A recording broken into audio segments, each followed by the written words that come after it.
সুপ্রিয় শিক্ষার্থীরা, milestone college কর্তৃক আয়োজিত কেমিস্ট্রি ভার্চুয়াল ল্যাব ক্লাসে তোমাদেরকে সুস্বাগতম। আমি ফয়সাল আহমেদ, রসায়ন বিদ্যা বিভাগ, মাইলস্টোন কলেজ, উত্তরা, ঢাকা। আজকে আমি তোমাদের ব্যবহারিক বিষয় নিয়ে আলোচনা করব।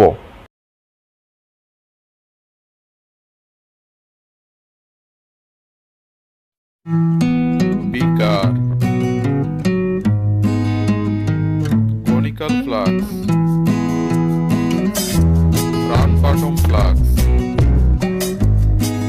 graduate cylinder, wash bottle, test tube rack, funnel, wash glass, test tube holder, laboratory tongs, porcelain dish, crucible,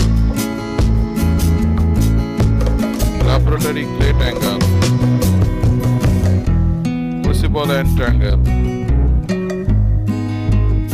wire gauze, Bunsen burner stand, laboratory spatula, dropper and volumetric pipette, universal clamp, thermometer, mortar and pestle. সুপ্রিয় শিক্ষার্থীরা, আজকের ব্যবহারিক ক্লাসের আলোচনার বিষয়বস্তু হচ্ছে 250 millilitre আয়তনিক ফ্লাক্সে 0.1 মোলার সোডিয়াম কার্বনেট দ্রবণ প্রস্তুতি।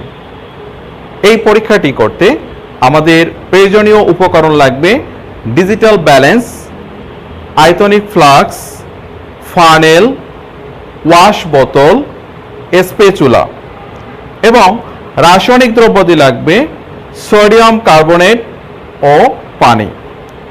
এখানে সোডিয়াম কার্বনেট হচ্ছে প্রাইমারি স্ট্যান্ডার্ড পদার্থ। তাহলে প্রাইমারি স্ট্যান্ডার্ড পদার্থ কি? যেসব পদার্থ প্রকৃতিতে বিশুদ্ধ রূপে পাওয়া যায় এবং বায়ুর উপাদান, জলীয় বাষ্প, অক্সিজেন, কার্বন ডাই অক্সাইড ইত্যাদি দ্বারা আক্রান্ত হয় না বলে দীর্ঘদিন যাবৎ দ্রবণের ঘনমাত্রা অপরিবর্তিত থাকে, সেসব পদার্থকেই প্রাইমারি স্ট্যান্ডার্ড পদার্থ বলে। যেমন সোডিয়াম কার্বনেট, পটাশিয়াম ডাইক্রোমেট ইত্যাদি, এগুলো হচ্ছে প্রাইমারি স্ট্যান্ডার্ড পদার্থ। এখানে আমাদের মোলার দ্রবণের সংজ্ঞাটা জানা দরকার। মোলার দ্রবণ কি? যে কোনো দ্রবণে প্রতি লিটারে বা 1000 সেন্টিমিটার কিউব আয়তনে 1 মোল দ্রব্য দ্রবীভূত থাকলে তাকে মোলার দ্রবণ বলে। এখানে 0.1 মোলার দ্রবণকে ডেসিমোলার দ্রবণ বলে। অর্থাৎ ডেসিমোলার দ্রবণ কাকে বলে? যে নির্দিষ্ট তাপমাত্রায় প্রতি লিটার দ্রবণে 0.1 মোল দ্রব্য দ্রবীভূত থাকলে উৎপন্ন দ্রবণকেই ডেসিমোলার দ্রবণ বলে। শিক্ষার্থীরা, এখন লক্ষ্য করো, এখানে আমাদের সোডিয়াম কার্বনেটের আণবিক ভর জানা দরকার। তাহলে সোডিয়াম কার্বনেটের সংকেত আছে কি? Na2CO3। এখানে সোডিয়ামের পারমাণবিক ভর হচ্ছে 23 × 2 প্লাস কার্বন এখানে একটা আছে 12 প্লাস অক্সিজেন 16 × 3, তিনটা অক্সিজেন আছে। এটা যদি আমরা ক্যালকুলেশন করি তাহলে রেজাল্ট হবে 106। অর্থাৎ সোডিয়াম কার্বনেটের আণবিক ভর হচ্ছে এখানে 106। আচ্ছা, এখানে আমাদের লক্ষ্য করো যেখানে দ্রবণের ঘনমাত্রা, আমাদের দ্রবণের ঘনমাত্রা S =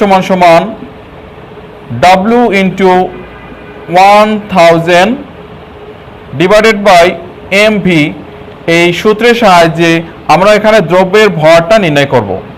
এখানে লক্ষ্য করো, এই W হচ্ছে এখানে দ্রব্যের ভর, এম হচ্ছে দ্রব্যের আণবিক ভর, ভি হচ্ছে এখানে দ্রবণের আয়তন, আর এস হচ্ছে এখানে দ্রবণের ঘনমাত্রা অর্থাৎ মোলারিটি। এখানে মোলারিটির সংজ্ঞাটা যদি আমরা একটু জানি, মোলারিটি হচ্ছে কি, যে নির্দিষ্ট তাপমাত্রায় 1 লিটার দ্রবণের মধ্যে যত মোল দ্রব্য দ্রবীভূত থাকে তাকে ওই দ্রবণের মোলারিটি বলে।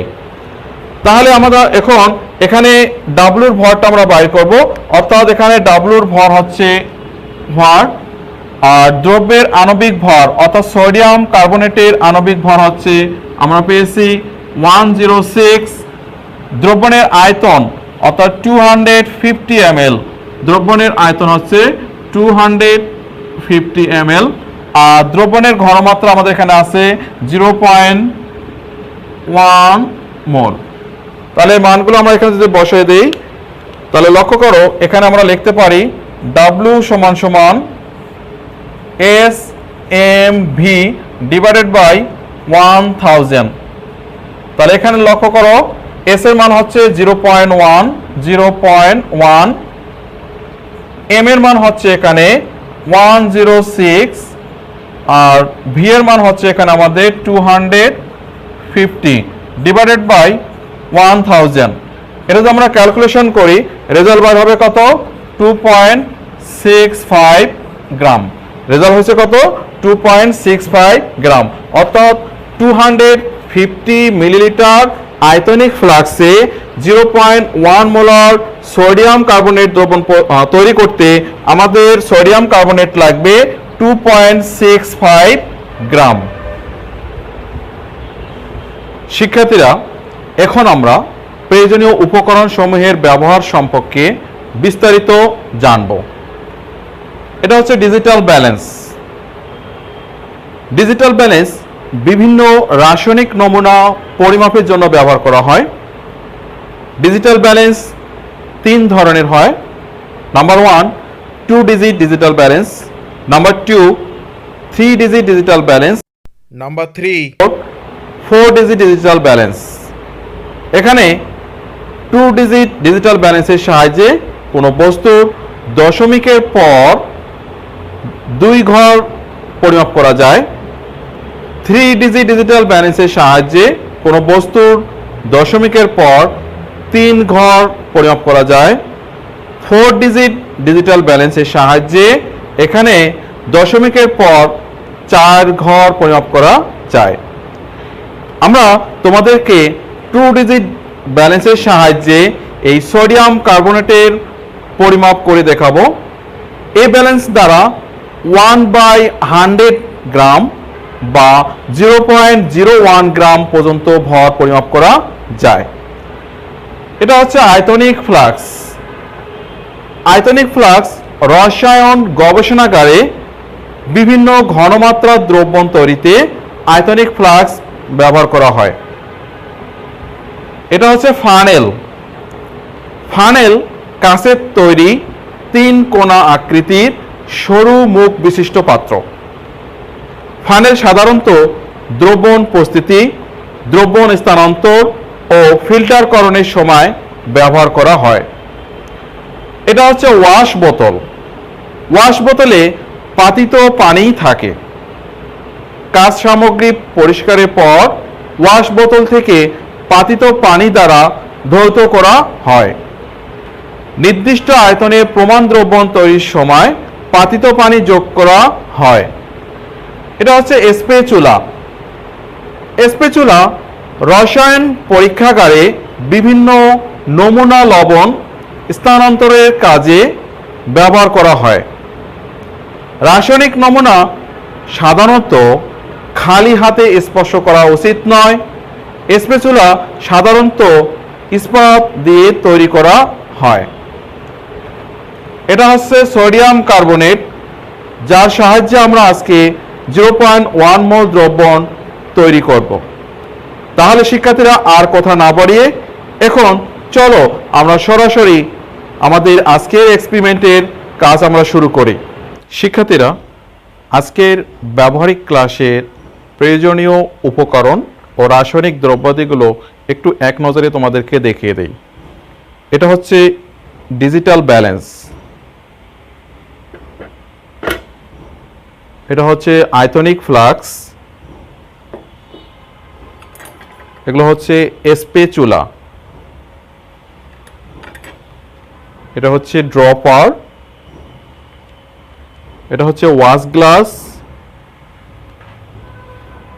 এটা হচ্ছে ওয়াশ বোতল, আর লাগবে আমাদের এখানে সোডিয়াম কার্বনেট। শিক্ষার্থীরা, এখন আমরা 250 ml সলিউশন তৈরির জন্য 2.65 গ্রাম সোডিয়াম কার্বনেট এই ডিজিটাল ব্যালেন্সের সাহায্যে ওজন করে নেব। দেখো, এখানে হচ্ছে অন অফ বাটন, এরপর হচ্ছে ইউনিট, এরপর হচ্ছে রি0। আমরা প্রথমে অন বাটন ক্লিক করব।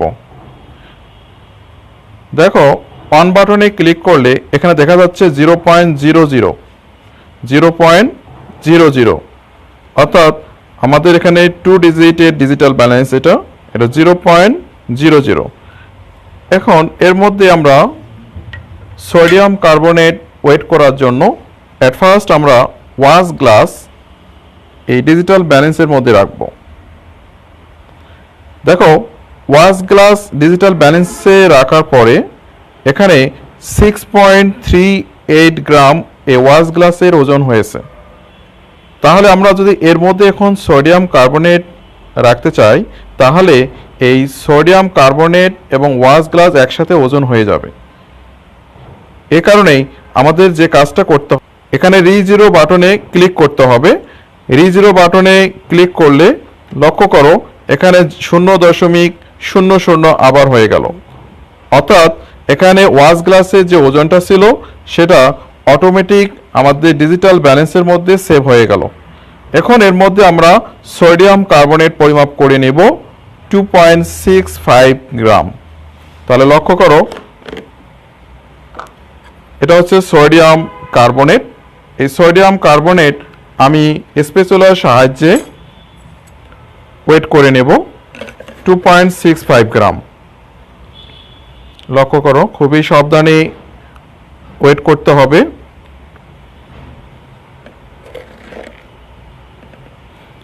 1.21 হয়েছে, 1.90, 2.39 and 2.62, আমাদের লাগবে 2.65।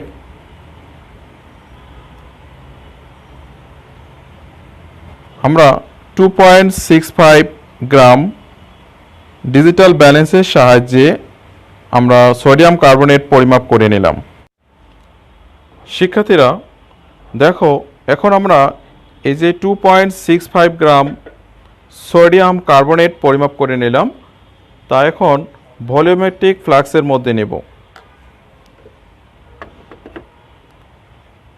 অ্যাট ফার্স্ট আমরা ভলিউমেট্রিক ফ্লাক্সের মুখটা ওপেন করলাম, এর মধ্যে আমরা ফানেল স্থাপন করব। এরপরে আমাদের 2.65 গ্রাম সোডিয়াম কার্বনেট এর মধ্যে অ্যাড করব।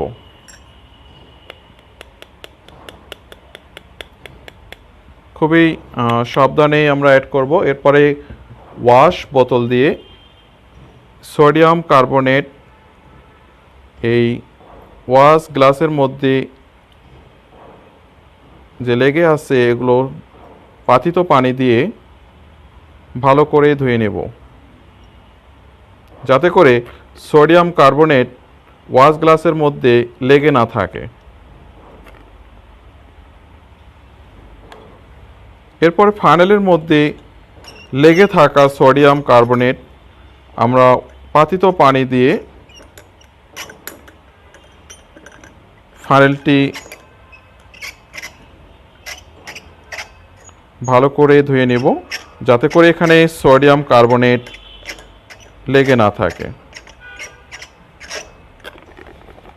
ওকে শিক্ষার্থীরা, এখন লক্ষ্য করো, এটা হচ্ছে 250 ml ভলিউমেট্রিক ফ্লাক্স।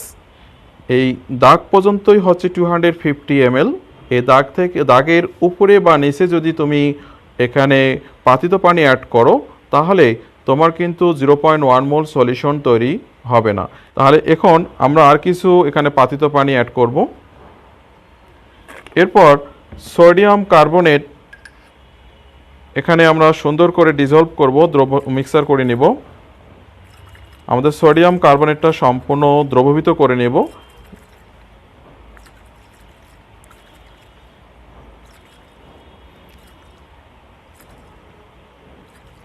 এমনভাবে ডিসলভ করব যাতে করে এখানে সোডিয়াম কার্বনেটের কোনো দানা বা কোনো পরিমাণ যেন লক্ষ্য করা না যায়।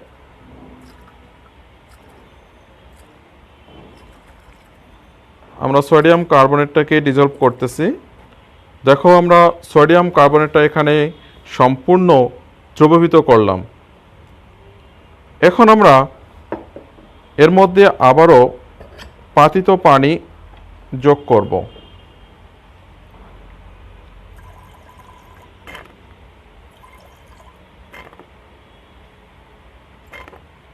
পাতিত পানি এর মধ্যে আবার যোগ করব আমাদের দাগ পর্যন্ত মেজারমেন্ট করার জন্য।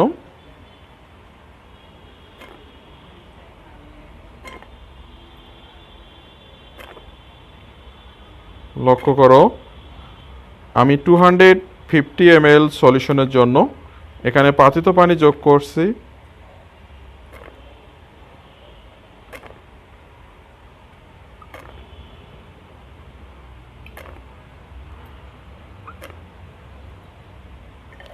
যখন এই দাগের কাছাকাছি আসবে তখন খুবই সাবধানে আমাদের পাতিত পানি অ্যাড করতে হবে যাতে করে আমাদের দাগের উপরে না যায়। এরপর আমি লক্ষ্য করো এই পাতিত পানি ড্রপার দিয়ে সঠিকভাবে মেজারমেন্ট করার জন্য আমি ড্রপার ইউজ করব।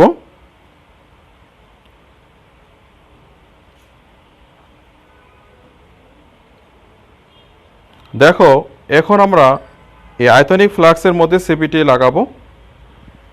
এখন লক্ষ্য করব যেখানে কার্ভ পর্যন্ত আমার যে পাতিত পানি যোগ করার কথা ছিল সেটা আমি যোগ করেছি। এর থেকে বেশি উপরে বা নিচে আমাদের পাতিত পানি যোগ করা যাবে না। এখন আমি সলিউশনটাকে আরও ভালো করে ডিসলভ করব। লক্ষ্য করো সম্পূর্ণ সলিউশনটাকে আমি আবারও ডিসলভ করতেছি।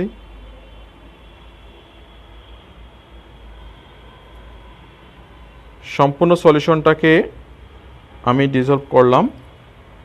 এখন আমার এখানে 0.1 মোল সোডিয়াম কার্বনেটের সলিউশন আমার তৈরি হয়ে গেল।